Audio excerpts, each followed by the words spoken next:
Araw sa inyong lahat. Ako si Krista Jeff Gonzalez at pag-aaral natin ang tungkol sa paksang kabihas ng Egypt o Ehipto. Mga layunin.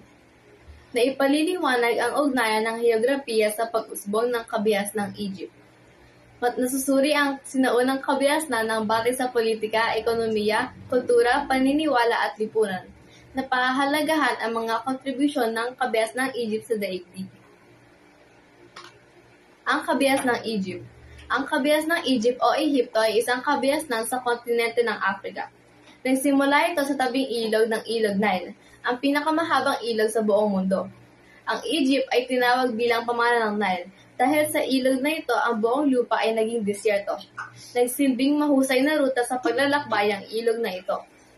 Ang mga scholar na nag-aaral ukol sa mahabang kasaysayan ng Egypt ay tinatawag na Egyptologists.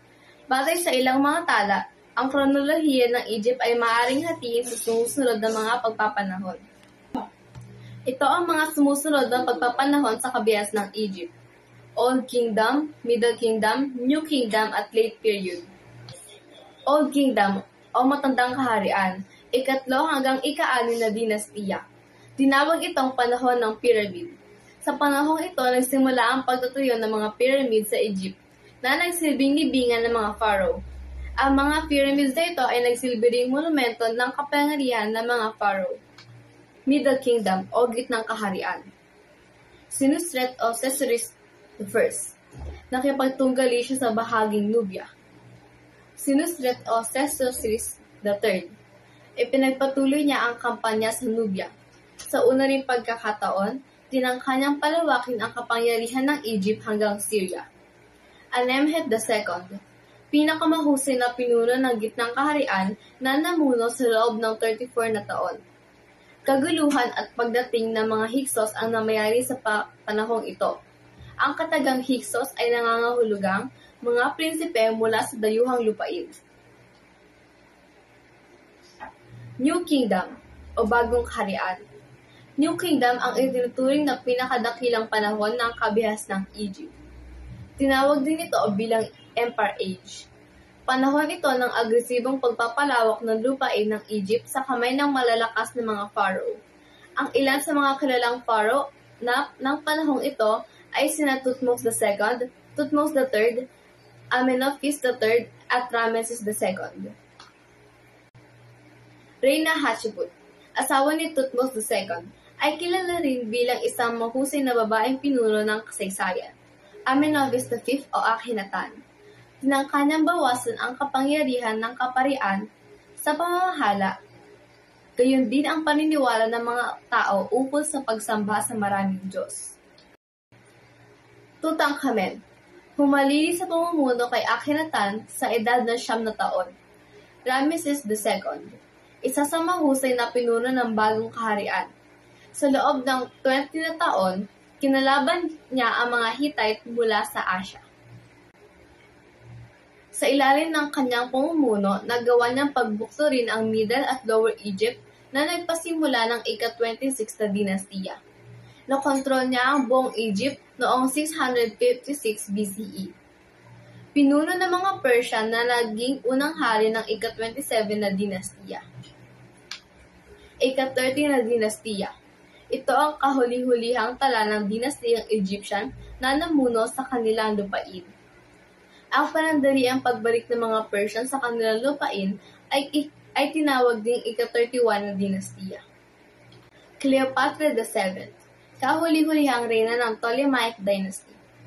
Alexander the Great, sinakop niya ang Egypt taong 332 BCE at ginawa itong bahagi ng kanyang imperyong Hellenistic. Mga pamana ng kabihas ng Egyptian. Ang kalendaryo na may 365 araw sa isang taon na hinati sa 12 na buwan ay mula sa mga sinaunang Egyptianong astronomo noong 424 BCE. Ginawa nila ito upang masubaybayan ang paghaba ng Nile. Ang mastaba ay mga naunang bersyon ng pyramid. Una itong itinayo sa panahon ni Haring Djer noong 2900 BC.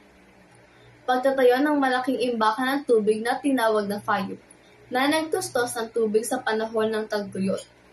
Ginagamit pa rin hanggang ngayon ang sistemang ito ng irigasyon.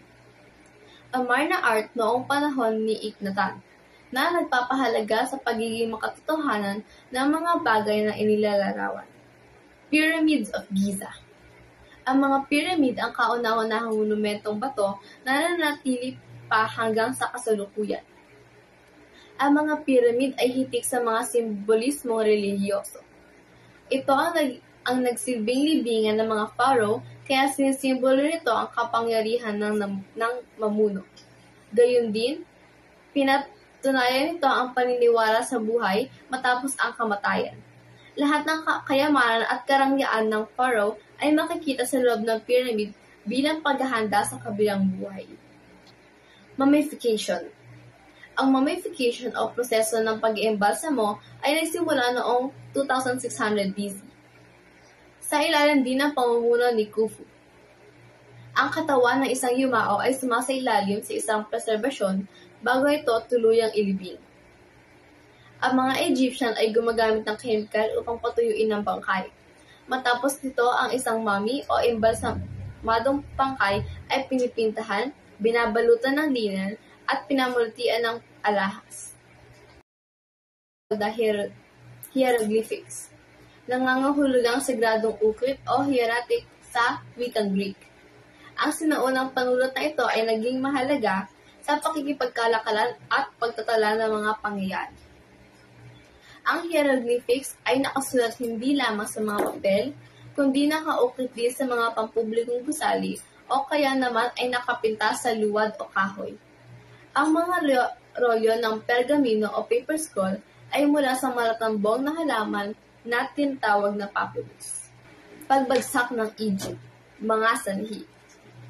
Pagpababaya ng ekonomiya. Pag-aalsa ng mga kaharian. Pagsakop ng Egypt sa mga sumusunod, Assyrian at Persiano.